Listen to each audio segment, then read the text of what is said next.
السلام علیکم ورحمۃ اللہ وبرکاتہ۔ حج اسلام کا 5واں رکن اور اللہ کے گھر کی زیارت کا وہ مبارک سفر ہے جس کا ہر مومن کو انتظار رہتا ہے۔ کیا آپ جانتے ہیں کہ حج کا اصل مقصد کیا ہے؟ حج صرف ایک سفر نہیں بلکہ یہ انسان کی روح کی صفائی اور اللہ سے اپنے تعلق کو جوڑنے کا ایک موقع ہے۔ آج کی اس ویڈیو میں ہم حج کے مراحل اور اس کی فضیلت کو نہایت آسان انداز میں سمجھیں گے۔ ویڈیو کو آخر تک دیکھیں تاکہ آپ اس عظیم عبادت کی اہمیت کو سمجھ سکیں۔ حج کا مطلب ہے ارادہ کرنا۔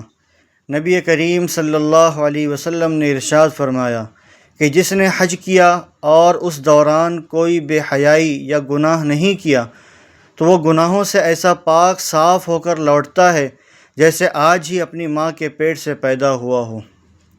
سبحان اللہ۔ حج کا دن یعنی 9 ذو الحجہ کا دن اللہ کی رحمتوں کے نزول کا دن ہے۔ یہ دن گناہوں کی معافی کا بہترین ذریعہ ہے۔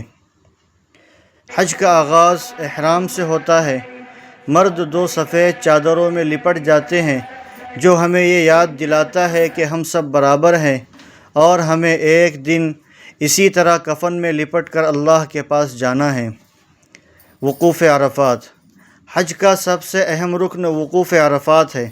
9 ذو الحجہ کو میدان عرفات میں قیام کرنا حج ہے۔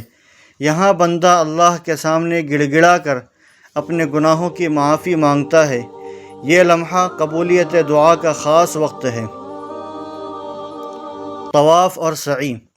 اس کے بعد کعبۃ اللہ کے گرد 7 چکر لگانا یعنی طواف کرنا اور صفا و مروہ کے درمیان 7 بار چلنا یعنی سعی کرنا۔